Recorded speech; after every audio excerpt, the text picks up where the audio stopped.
Welcome back. So this lecture is on the Islamic Caliphates. Like the previous one on the Byzantine Empire, it's relatively short compared to some of the other lectures. So uh, enjoy it while you can. The next one on the Mongols is actually going to be pretty long. So uh, in fact, the Burbank and Cooper book combines the Byzantine Empire and the Islamic Caliphates sort of into the same chapter, uh, being that they're both monotheistic empires. The Byzantine Empire was Christian, Islamic caliphates are Islamic, um, but and they were around. They overlapped and even fought each other, but they're also like pretty different. So I thought it was worth it to give a lecture, even if that meant that each lecture was. So we'll get into it, and yeah, it'll hopefully it won't be too long and too painful.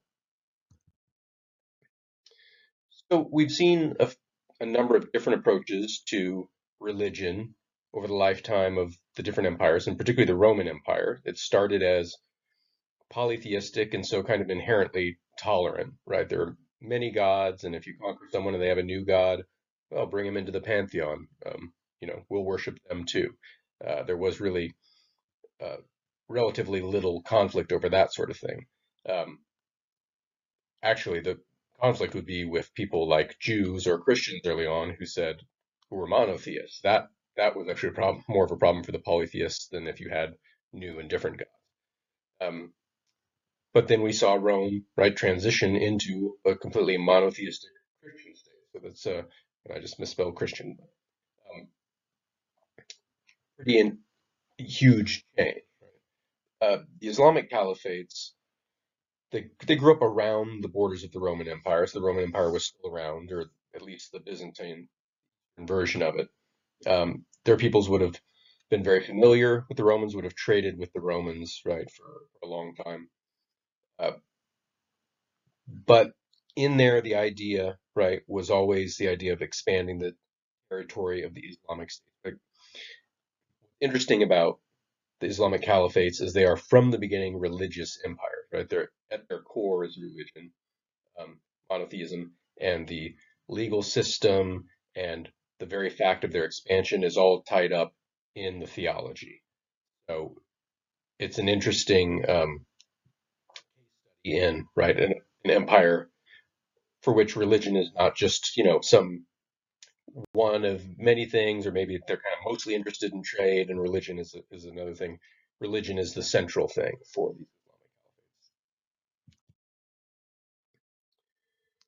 Islamic. So Islam began in the city of Mecca, which was a center of trade. So it's located in what's now Saudi Arabia, uh, and it's a dry area, right? So it was lots of nomadic people. The land couldn't sustain much agriculture, so you had people trading, but you had to keep moving, finding water. You couldn't settle down and grow crops. So it was a center of trade. It was also a religious center even before Islam for the various polytheistic religions that were around, and couldn't support a large population, right? So it became the center of the Islamic Empire, but a different sort of empire, right? It wasn't going to become a city as large as Rome or as Byzant or as Constantinople. It wasn't support that large population. And so what you end up with a different approach to empire with the Islamic Empire. Not so concerned with geography or their capital, right, or maintaining this particular territory. Instead, a very mobile population, and as long as the religion was kept, that was what bound people together less than geography. So Muhammad is the founder of Islam, lived from 570 BCE to 632 CE. Um, Claimed that he spoke with God, which was a not an uncommon thing in that time. Remember, uh, monotheism was not the norm, right? In that area, there were many gods and many people, right, spoke to their gods. But what made Muhammad different is that he claimed he spoke with the only God, right? There was only one God, and Muhammad was in conversation with him. This was Allah, right? The supreme God. So this is the God to which Muhammad spoke. which was identified with the God of the Bible, so the God of the Jews and the Christians. Uh, and the Muslims tie themselves into the history of the Bible and trace their ancestry back to some of the people in the Bible. So the Muslims, they call themselves those who submit to God, and a religion, right, and a group of believers began to grow up around Muhammad. Were fairly early on driven out of Mecca by the local polytheists. Polytheists can get along with almost anybody except a monotheist, right? They're happy to take your God on board, but if you're telling them that their gods are not real gods, they're going to get upset with you.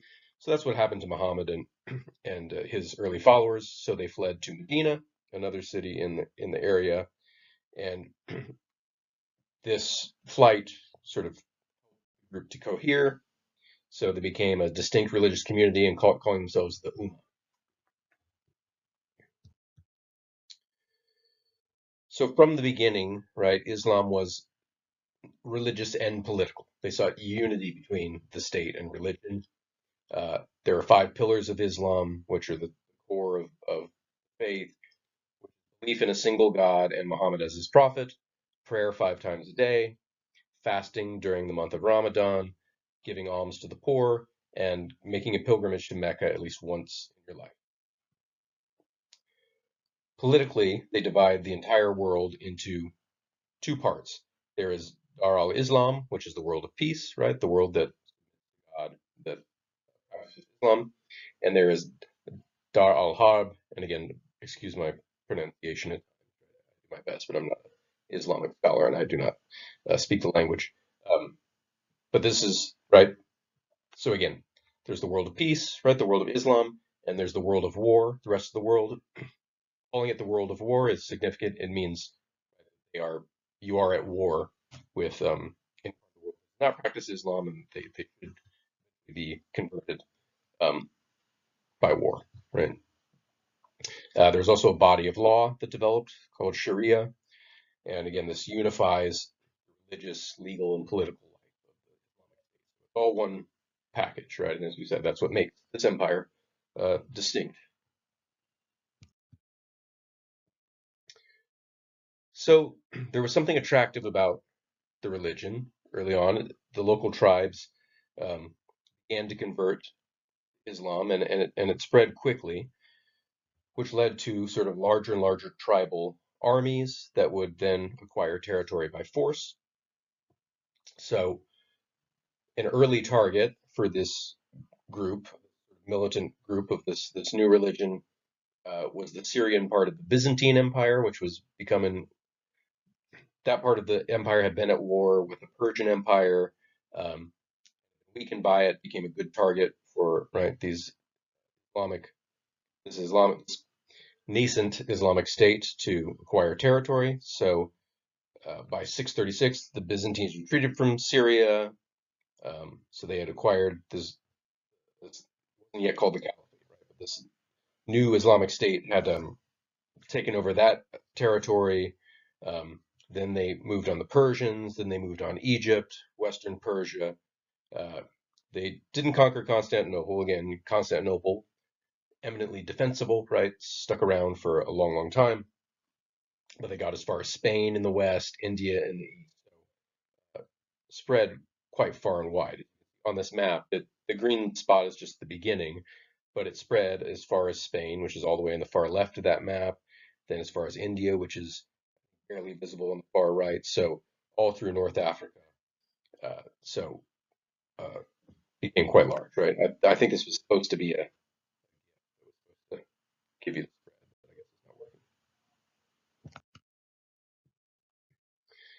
So the Islamic empires, for being as religious as they were, and even though religion was tied up in everything about the empire, they were fairly tolerant of non-Islamic people within their empire. You weren't required to convert to Islam if your uh, territory was conquered, but you were taxed at a higher rate if you didn't convert. So there were certain advantages to converting to Islam. If you were a loyal, uh, right, practicer of the faith, you were encouraged to settle into the cities, right, of the new areas that were conquered rather than in the countryside and try to farm. Idea being to sort of foster Islamic culture in the central cities of the new territories, and also to be there as a military force if they were needed. So the net effect was to make conversion, and so your lifestyle was sort of paid for, right? So if you settled in the cities, right, and you couldn't farm, right, but you were willing to serve in the military, um, that was you were sort of what's the word? Funded, right, by the empire. Um, so conversion to Islam became rather attractive, right? And many locals, even if they didn't convert, would trade, right, with the Islamic peoples, and we've seen this sort of approach over and over, right? One of the one of the ways to keep an empire large is to make it worth people's while to want to join, interact, to trade with you. Right? You can make a buck for everybody involved, then people will be part of the Islamic Empire. Most people are not uh, super patriotic in that way, right? So Muhammad died in 632, and there was the question of succession. So he didn't have any sons, right? He had some daughters. So there was a question of who would take up as leader of the religion and of the state. Um, his father-in-law ended up being the next in line, Abu Bakr. Muhammad had several wives, so it was one of his fathers. They called him Caliph, which just meant the successor, right? The successor of Muhammad. But the name sort of stuck to future rulers. The state became called a caliphate. So now we have Islamic caliphates. That's the name of these. Caliphate would be like a dynasty or something in China, right? So by the third caliphate, uh, there were still arguments over who was the legitimate successor. Um, as we've seen before, right? Assassinations, that's kind of typical of empires when there's worries about succession or something to be gained, right? By questions about succession, civil wars, until this one's a tough one to pronounce. Muawiyah managed to lock down a relatively stable reign for a while, and this was the beginning of the Umayyad Caliphate, which is the first notable one where we have sort of stable, long reign. But there was a rivalry. So Ali, who was a previous caliphate who was assassinated, some people who were still loyal to Ali formed a rival faction called the Shiites, right? That name may be familiar to you. Shiite Islam is still around today, often in the news. They're still the minority sect, but they are in some ways, the most militant, right? Um, so it was distinct. For an outsider, it's hard to sometimes see the difference. They agree, Shiites and the rest of Islam, who are called Sunni, and the Umayyad Caliphate was a Sunni state. The differences between the two can be difficult to see from the outsider. They believe in the five pillars, um, and they disagree vehemently over the question of succession, right, and who's the rightful leader of the Islamic State. And there are some differences. Shiites tend to favor sort of they latch onto particular personalities, particular leaders. Sunni tends to be more interested in textual, right, the interpretation of the Quran and so on. Um, but it's been largely the dispute has just been sort of political or who is the proper leader, right?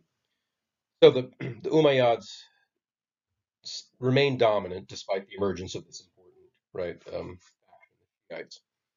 And so they maintained their territory all the way up to Spain and as long as 1492.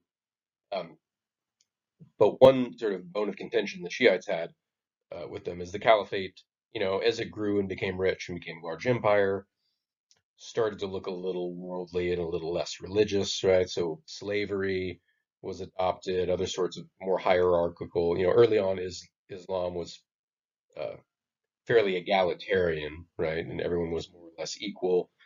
As the empire starts to get rich, there starts to be social stratification, um, and so they were accused by the Shiites of, failing to live up to the real religious principles and becoming too worldly.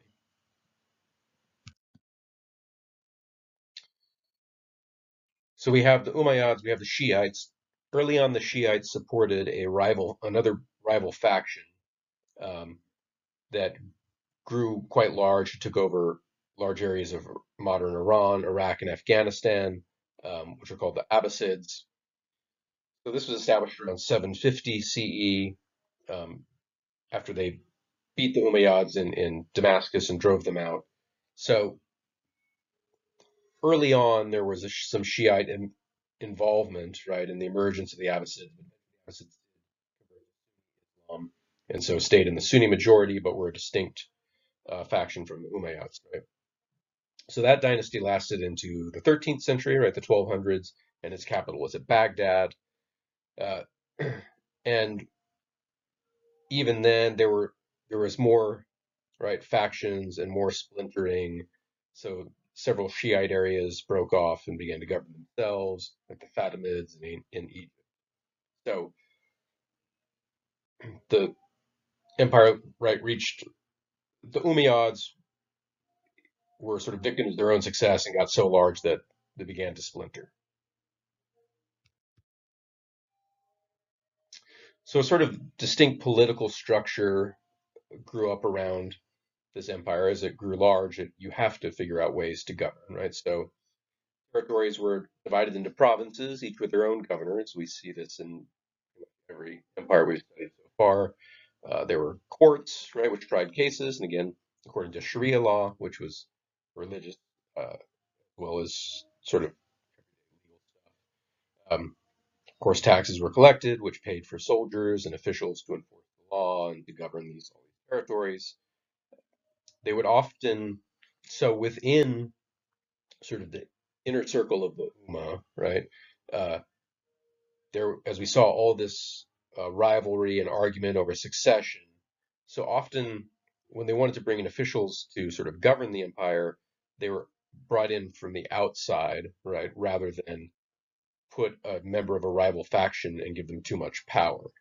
Uh, Often they would take slaves from a conquered territory at a young age, bring them, take them away from their homes, right, bring them to uh, the center of the empire, bring them up within the court, right, in the palace with all the officials, and train them to be high officials. They're called mawali. Right?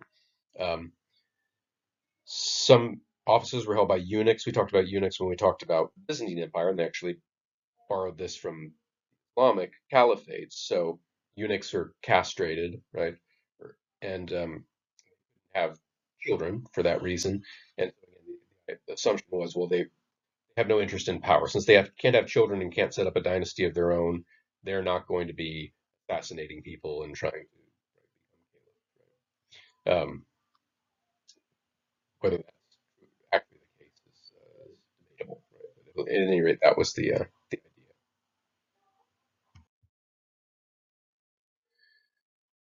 So the caliphate depended largely on paid soldiers. These were typically people from outside the empire: Persians, Kurds, Turks. So many of these people were horse-mounted warriors, quite good, right? Soldiers of fortune, right? This is their career, uh, quite good at it, and they would hire them again based on ability, not on nobility. This is another theme we've seen over and over, right? When an empire, when someone comes to prominence, and often it's an emperor like in the Qin dynasty with Genghis Khan and the Mongols, right? They come to power, and the first thing they want to do is consolidate their power. That means they want to break up the old systems of power and create a new system where people can rise to the top based on ability, some sort of meritocratic system. At any rate, with the military, this was the case in Islamic caliphates. They hired soldiers, and if you're a good soldier, you got paid well. Um, and this allowed for upward mobility, and it made for a quite good army as well. In fact, powerful aristocratic families were kind of noticeably absent from Islamic politics. The the position of the vizier is a particularly sort of Islamic thing. So this was almost like a second in command, or it's just at least an important advisor, sort of a confidant of the caliph, right? So he would always be around with the caliph. The caliph would be consulting with the vizier. But like the other officials, the vizier was typically a foreigner, right? Not someone from within the inner circle that was very contentious and might be competing for power. So the histories of the Islamic Empire often spend a lot of time in this on this relationship between the caliph and his vizier, and it seems to be a particularly close relationship, even sort of emotionally close, right? There's a lot of trust there and love, but then also sort of fraught, right? Because there was always fear of betrayal, and maybe this is the case, with anyone with great power. Uh, but it's also possible that these histories are, right, describing these relationships in such great detail and spending so much time on them as a sort of moral fable, which the idea is don't trust these outsiders too much, right? They can betray you. So try to, in the end, only keep with religion and keep with you.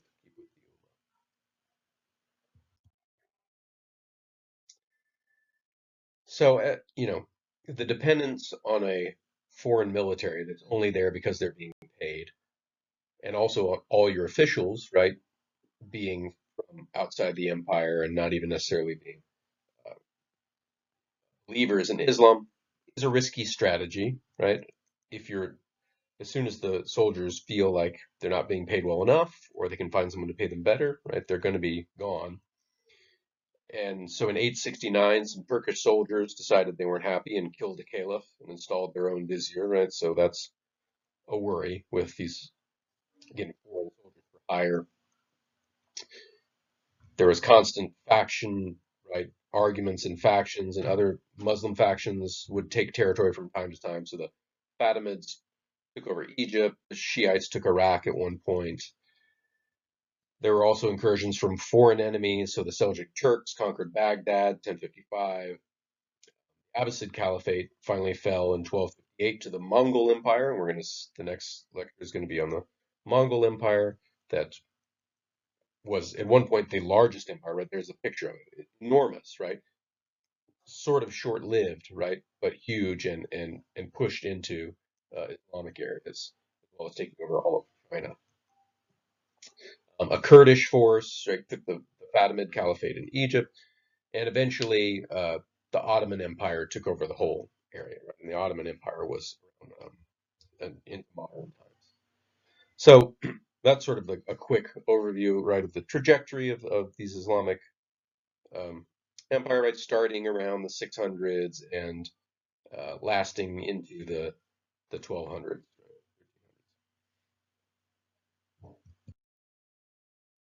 So we've talked, I don't, a lot about military expansion, political organization, and the fact that this was an inherently religious empire.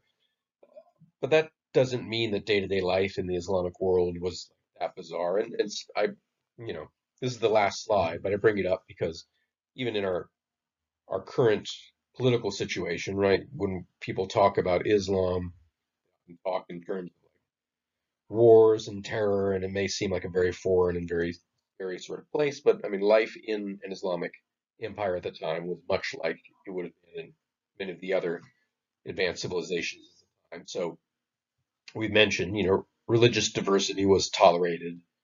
So you didn't have to, right? It wasn't like sort of Islamic fascism or something like that. You could have your own religion and trade and live within the territory of the Islamic Empire and, in fact, thrive, right?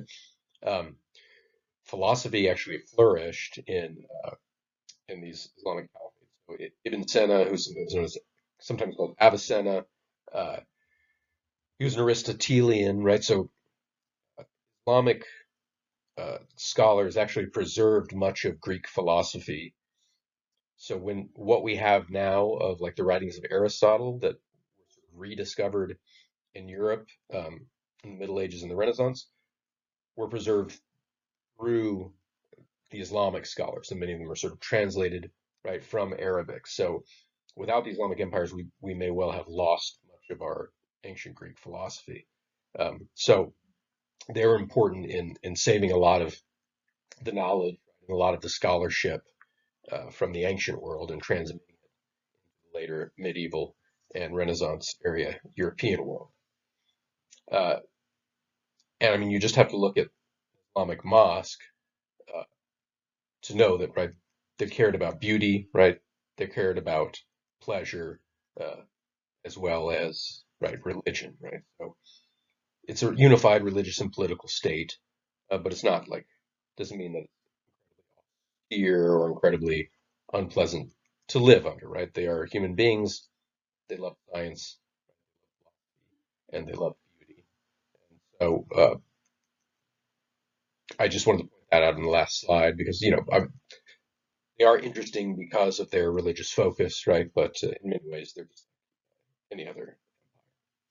So again, yeah, pretty short, kept it under 30 minutes. Brace yourselves for the one of the Mongols to be a little longer, but very interesting, right? Group, the Mongols. So I think hopefully you will enjoy it, and I'll see them